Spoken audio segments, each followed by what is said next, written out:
जनाजा डीएम कह रही थी कि आप जो है परमिशन लेकर के शामिल नहीं हो रहे। परमिशन काय की परमिशन है? कल कहेगी बच्चा पैदा हो रहा, वो निकलने से पहले परमिशन लेके आएगा क्या है? किसी का जाने की और आने की परमिशन लेनी पड़ेगी ये डीएम साहिबा को?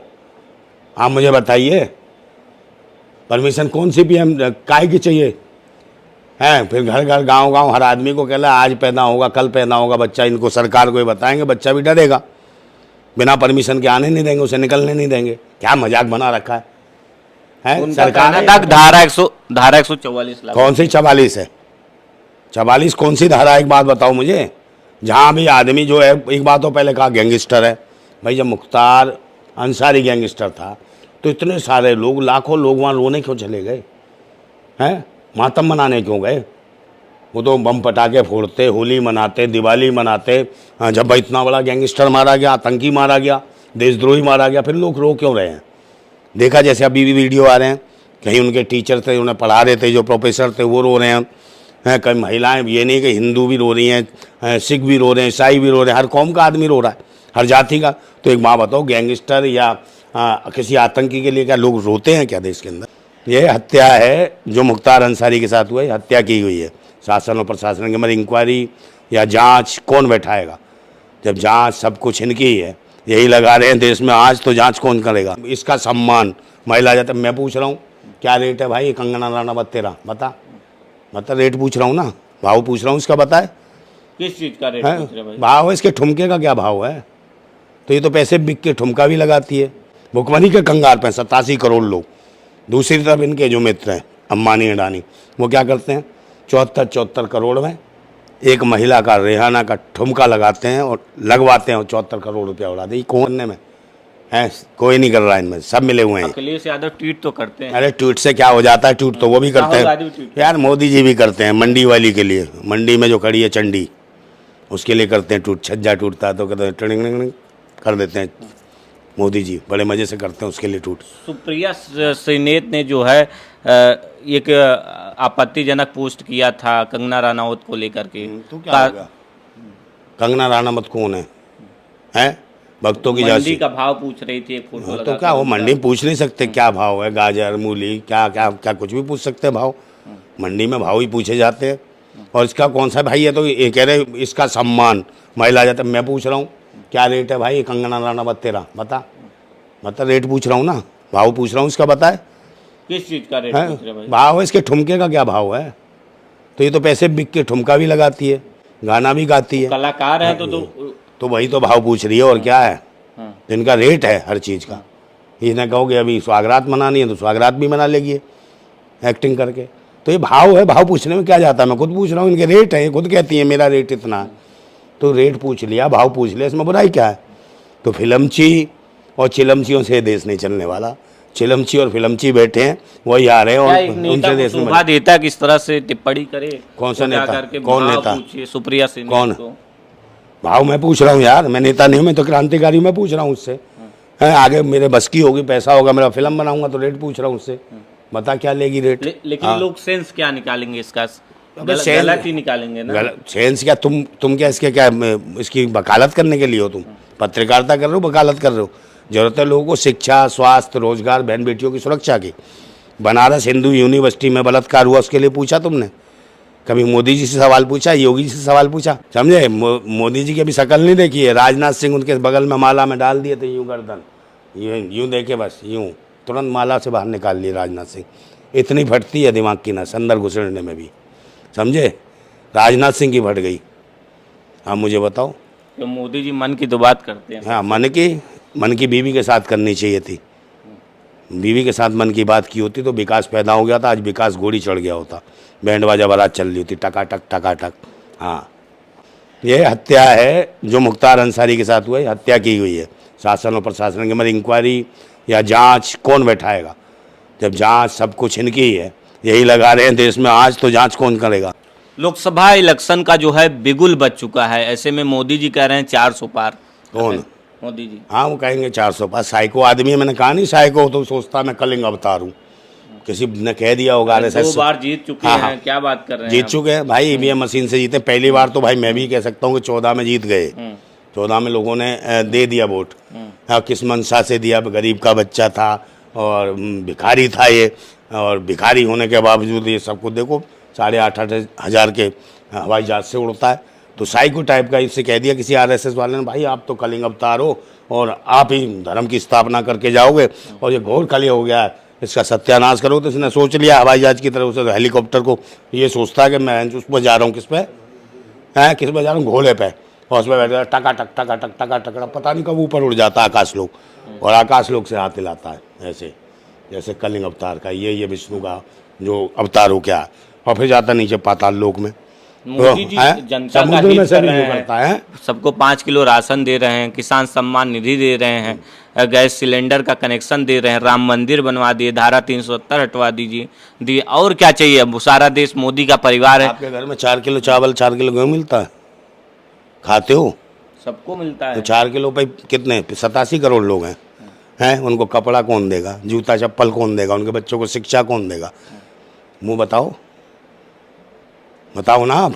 क्या और कोई सरकार दे रही? मोदी कम से कम 5 किलो राशन तो दे रहे हैं। भाई पहले रोजगार की जरूरत है, हमें राशन नहीं चाहिए। भीख मंगे तो भीख मंगा भिखारी बनाएंगे ना देश को। 40 साल भीख मांगा तो उसके बाद तजुर्बा है भिखारी बनाने का। तो 87 करोड़ लोगों को आत्मनिर्भर बना रहा है, इसलिए 87 करोड़ लोगों को भीख दे रहा है। और 4 किलो चावल 4 किलो गेहूँ मिल रहे हैं, क्योंकि 1 किलो तो कूड़ा निकल जाता है उसमें, इसलिए 4 किलो बता रहा हूँ, समझे कि नहीं। और उनको करते हैं ये 87 करोड़ लोगों को सिर्फ गेहूँ चावल पे पाल रहे हैं, और कपड़े वपड़े नहीं मिलेंगे उनको, ठीक है। उबला हुआ भी नहीं खा सकते, क्योंकि वो सिलेंडर भी नहीं दे रहे, गैस भी नहीं दे रहे। ये सूखा भसकेंगे मुंह में, 4 किलो चावल 4 किलो गेहूँ, और सीधे जिंदा रहेंगे ये लोग। और 87 करोड़ लोगों को ऐसा भिखमंगा बना दिया सरकार ने, आत्मनिर्भर भी नहीं है, बेरोजगारी की कंगार पे हैं, भुखमरी के कंगार पे हैं 87 करोड़ लोग। दूसरी तरफ इनके जो मित्र हैं अंबानी अडानी, वो क्या करते हैं, 74 करोड़ में एक महिला का रेहाना का ठुमका लगाते हैं और लगवाते हैं, और 74 करोड़ रुपया उड़ाते हैं। कौन है राजा महाराजा की औलाद? यहाँ देश 87 करोड़ बिजनेस करते हो, मेहनत करते हैं, तो उनके पास पैसा है अडानी अंबानी के पास। आप भी मेहनत करें, ऐसा थोड़ी ना कि अडानी अंबानी के पास उनके बाप का पैसा है। अगर भारत सरकार कर्जा मांग लेना अंबानी अडानी से, तो कटोरा आ जाएगा इनके हाथ में, मैं गारंटी से कह रहा हूँ। ये देश का रुपया है। नोटबंदी के नाम पे लिया, किसको दिया भाई? विजय माल्या को दिया, नीरव मोदी को दिया, सुशील मोदी को दिया हैं, और मेहुल चौकसी को दिया, और इसको दिया, क्या नाम है, ये अडानी आया, ये कहाँ से बन गया भाई खरबपति? लाखों करोड़ रुपया दान दे रहा है मोदी, कहाँ जाता है लाखों करोड़? गरीबों को कौन सी योजना दी है भाई? कहाँ मिल रहा है?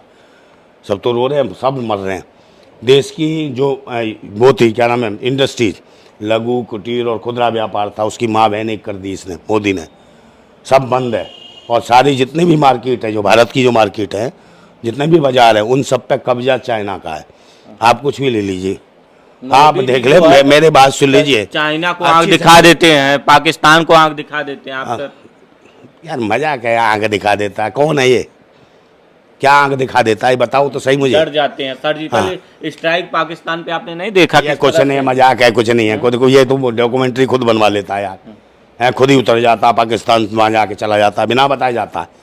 तो ये प्रधानमंत्री कहीं नहीं है, उसको आंख दिखा रहा है। चाइना अंदर घुस गया भारत के, कितने चाइना ने जगह ली है भारत की, वहाँ बोलती बंद है इसकी, है। पाकिस्तानियों क्या करेगा? कुछ भी नहीं करता पाकिस्तानियों को। और भारत के अंदर जहाँ भी है अराजकता का माहौल है, और 2024 में ये चुनाव जीतेंगे, ये सिर्फ ईवीएम है। अगर ईवीएम हट जाए ना, तो इनका जो है ना जमानत जब्त हो जाएंगी सबकी, इन्हें कोई वोट नहीं देना। मोदी का एक भी काम आपको पसंद नहीं आता? क्या काम है? एक भी काम नहीं, कोई काम ही नहीं है। पढ़े लिखे, पहले बताओ, देश का प्रधानमंत्री पढ़ा लिखा होना चाहिए, अनपढ़? आप बताओ। पढ़े लिखे हैं मोदी जी, डिग्री भी है उनके पास। भाई मैंने मोदी जी का नाम लिया, ला के होना चाहिए, मैंने ये पूछा। प्रधानमंत्री भाई पढ़ा लिखा होना चाहिए, और मुख्यमंत्री यूपी का पढ़ा लिखा होना चाहिए कि नहीं? होना चाहिए कि नहीं? तो जरूर होना चाहिए। हाँ, तो फिर इस पर ध्यान देना चाहिए। देश की जनता को पढ़े लिखे चाहिए, ढोंगी और पाखंडी नहीं चाहिए, भिखमंगे नहीं चाहिए, जिन्होंने मेहनत की हो, कुछ मेहनत मजदूरी करी हो, कुछ भी ना, अनपढ़ भी हो, मेहनत मजदूरी तो की हो उसने यार, काम तो किया हो। जिन्हें भीख मांग के आए हो, योगी पैदा हुए, निकले घर से, थोड़ा चलने लगे, लंगोटी बांधी, निकल के भीख मांगने, तो ये देश को क्या देंगे? आप सोचो। है, मोदी जी पैदा हुए, मोदी जी निकले, वहाँ जहाँ वडनगर स्टेशन बताए, वहाँ कभी वडनगर स्टेशन था ही नहीं, तो चाय कहाँ बेची मोदी ने? वहाँ तो खेत थे, तो खेत में क्या करता था? गाजर मूले उखाड़ते थे मोदी जी। आप मुझे बताओ, बताओ ना। ठीक, ये जो मोदी जी इस बार चुनाव जीत पाएंगे कि नहीं, आपको क्या लगता कौन सा? है मोदी जी? भाई वो तो 400 पार के 800 पार भी हो सकते हैं, जब तक मशीन है उनके पास। हाँ। मशीन का खेल है, ईवीएम मशीन की वजह से ये लोग इतरा रहे हैं। ईवीएम निर्वाचन मशीन, आयोग ने कहा पूरी तरह से सेफ है। निर्वाचन आयोग खुद चोर है, मैं खुद कह रहा हूँ चोर है, आतंकी है, देशद्रोही है, बदमाश है निर्वाचन आयोग। बताओ 19 लाख ईवीएम कहाँ गई? ईडी क्यों नहीं जांच कर रही भाई? सीबीआई क्यों नहीं बता रही कि 19 लाख ईवीएम मशीन कहाँ गई? ये क्यों नहीं बताता भारत निर्वाचन आयोग? भारत निर्वाचन आयोग नहीं है, भाजपा निर्वाचन आयोग है। ये बैसी और दरिंदों का आयोग बन चुका है। ये डकैत बैठे हैं, इसमें आतंकी बैठे हैं, देशद्रोही बैठे हैं। ये देश के जनाधार के साथ मजाक कर रहे हैं, लोकतंत्र के साथ मजाक कर रहे हैं। ये जो मैंडेट आता है देश का, उसको लूट रहे हैं। कहीं ना कहीं भारत निर्वाचन आयोग में जो अधिकारी हैं सारे के सारे देशद्रोही हैं, आतंकवादी हैं, अगर इस तरीके से काम कर रहे हैं। और कुछ लोग बचे भी हैं तो वो डरे हुए हैं बेचारे, वो ईमानदारी से काम करना चाहते हैं, उनको करने नहीं दिया जा रहा, क्योंकि जज डरे हुए हैं इनके शासन में।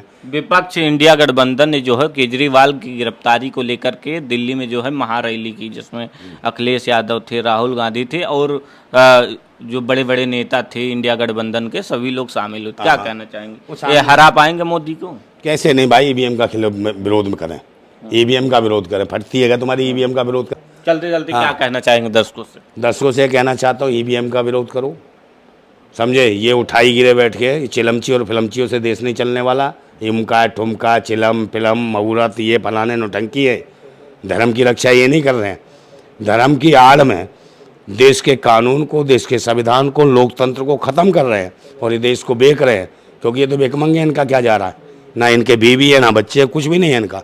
मगर बीवी, जिनके बीवी बच्चे, जिनका परिवार है, उन्हें सोचने की ज़रूरत है। जो शिक्षित लोग हैं, जो मजदूरी कर रहे हैं, मेहनत कर रहे हैं, किसानी कर रहे हैं, उन सबको देश हित में सोचना चाहिए। उन सरकार का विरोध करना चाहिए और कहना चाहिए कि भाई बैलेट पेपर पर चुनाव कराओ, पारदर्शिता से चुनाव होना चाहिए, तब लोकतंत्र बचेगा। सबके अधिकार संविधान में है। अगर संविधान नष्ट हो जाएगा तो या धर्म या मजहब या किसी और चीज़ से सांप्रदायिक रंग देके, अगर तुम किसी धर्म या मजहब के चलाओगे, जैसे इस्लाम के नाम से करोगे या हिंदुत्व के नाम पे करोगे, तो कहीं ना कहीं देश के टुकड़े होंगे। जो अखंड भारत की बात करते हैं वो फिर भारत खंड खंड होने की ओर जा रहा है। कोई इंग्लिस्तान मांगेगा, कोई पाकिस्तान मांगेगा, कोई खालिस्तान मांगेगा, कोई इस्लामिस्तान मांगेगा। और मेरे जैसा क्रांतिकारी कहेगा मुझे भी चाहिए। दोगे क्या? हैं? दोगे? नहीं दोगे। अगर इस प्रकार की बातें करते हैं हिंदुस्तान और इस्लामिस्तान की, जो लोग करता है वो आतंकवादी है, देशद्रोही है। ऐसी चीज़ों पे बिल्कुल विराम लगना चाहिए।